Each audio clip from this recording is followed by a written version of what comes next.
of the night comes the whispering voice of the night wind to tell another story of man's battle with life. This time a true story of crime detection. Stranger and more masterly than any conceived in fiction. Unbelievable, but true.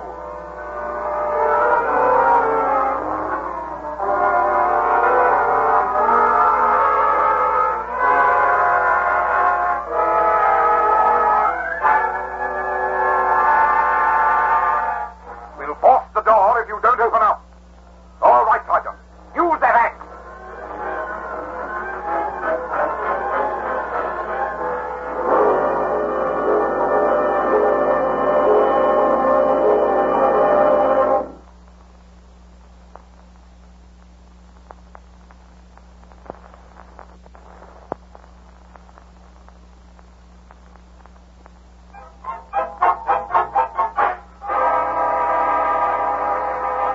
This is the voice of the night wind, and this is the tale I tell. Paris, 1920, the headquarters of the French Sûreté. At his desk is Monsieur René Faralique, chief of the detective bureau. Around him, respectful if somewhat resentful, are his assistants. I have here a report, gentlemen. It tells me that during January there was stolen from the home of the second Baron de Rothschild a priceless Botticelli painting. The thief has not yet been apprehended. Am I right? Yes, monsieur. Also, during January, a piece of statuary attributed to Michelangelo was removed from the residence of the Marquis de Boligny. Still no arrest. True, monsieur. There have been certain difficulties. Why? During February, the home of Reginald Vanderbilt was entered, and a painting by Verrocchio was removed. Once again, the thief escaped apprehension. Well, I can explain about that, monsieur. Oh, no doubt. Also in February, the equerries of the Shah of Persia reported the loss of a carved Madonna. In March, a work by Da Vinci disappeared from the chateau of Monsieur Dubonnet. In April... But why go on?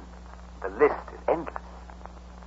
Does it occur to you, gentlemen, that these thefts are all the work of one man? Precisely, monsieur. I was saying to Lebrun... Then why hasn't something been done about it? Why hasn't he been found and arrested? He's a very clever thief, monsieur. Very clever indeed, monsieur. No one has ever seen him. They've never found the slightest trace of a clue or even a fingerprint. Of course, he's bound to make a mistake in time. It's only a matter of waiting. But we can't afford to wait. Certain high authorities are demanding results, and demanding them now. Oh, we do our best, monsieur, but we cannot achieve the impossible. Then if you can't, I will. I'll have this fellow by the heels inside a month, or the Minister of Justice will have my resignation.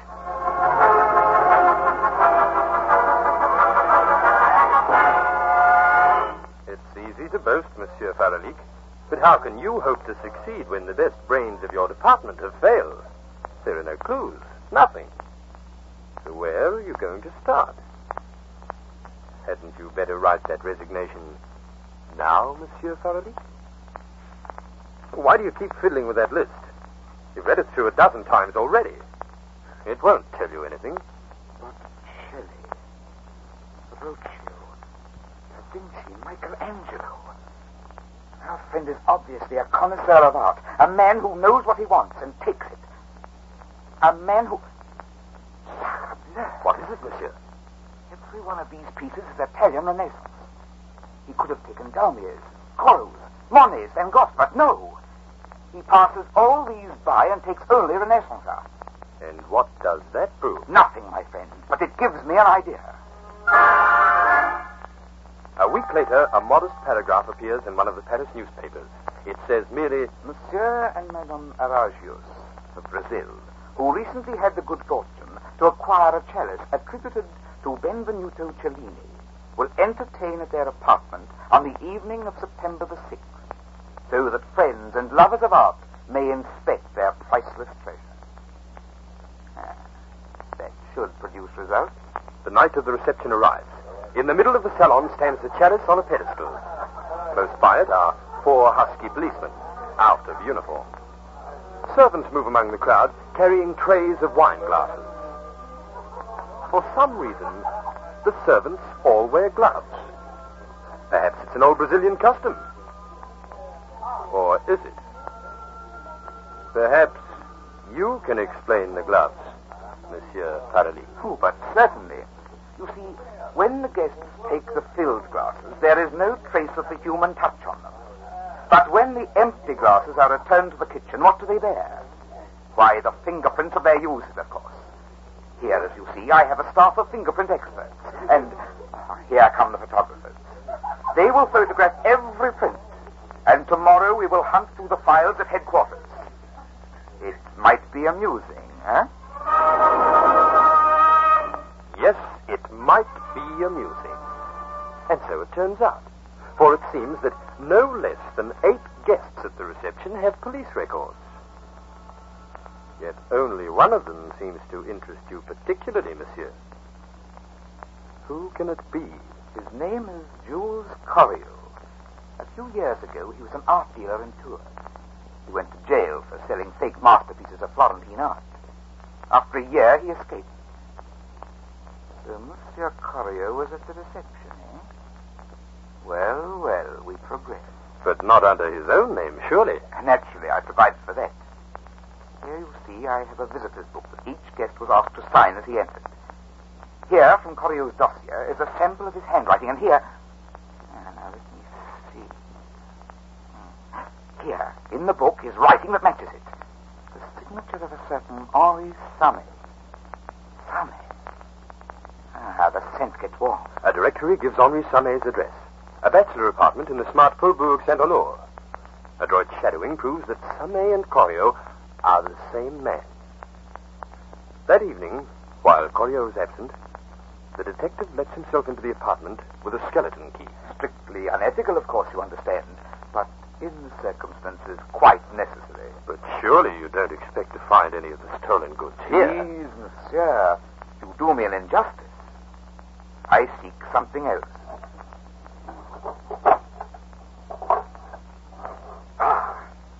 Here we are. A pair of gray silk gloves. See how they lie apart from everything else. See how they've been smoothed, as if with a touch of affection. What on earth are you doing with that file? Merely doctoring the thumbs a trifle. But why? You shall see soon enough. Come, my friend. It's time to go.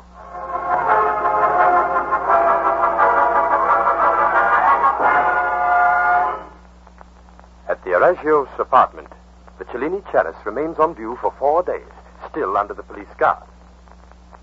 On the 4th night, as the guards sleep in the adjoining room, pandemonium suddenly breaks loose. It's a burglar alarm. Someone's broken in. Quick, after him. There he goes, through the window.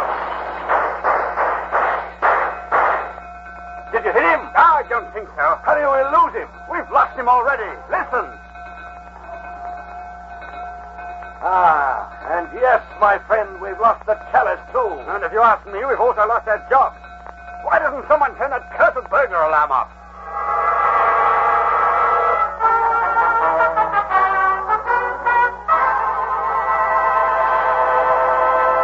Corrio's thumbprints, through the thinly filed gloves, are identifiable on the pedestal of the chalice.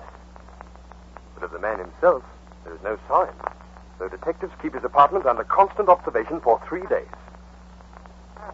Well, you don't seem to have got very far, Monsieur Faralik.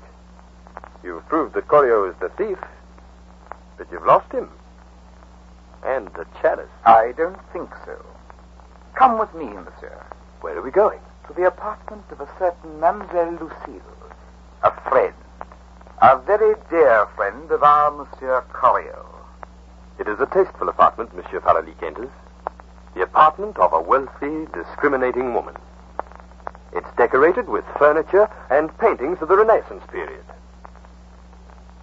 Renaissance, eh? Don't look so suspicious, Monsieur Faralik. Every piece was bought and paid for from the most respectable dealers. My father is very rich, you know. Of course, mademoiselle. I wouldn't doubt you for a minute. But apparently you do know that I'm searching for certain stolen works of art. Naturally. I read the newspapers. Ah, the newspapers. You're one who likes publicity, perhaps. On the contrary, I detest it. Most unfortunate. You see, I was visualizing a story. A man loves a woman who loves Renaissance art. To woo her, he steals treasures of the art she loves. With his stolen goods, he furnishes a home in the country, perhaps, so that he might say, "Here, my love, Here is a shrine at which to worship you. Where is that place, mademoiselle? Do you think I'd tell you, even if I knew? If you don't, that story will be in every Paris newspaper tomorrow morning. Your father wouldn't like it. He might even disown you. You wouldn't dare. I wouldn't gamble on that, mademoiselle. You can't afford to, you know. All right. You win. You go through the forest of Fontainebleau till you come to a small chateau near Marlotte. The same night, a fleet of police cars races to Corio's hideout. It's no use trying to escape. The police is surrounded. We'll force the door if you don't open up. All right, Sergeant, use that axe.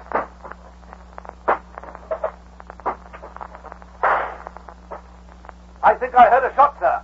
It seems Monsieur Corio has saved us a lot of trouble. I always did hate trials anyway. Such boring things.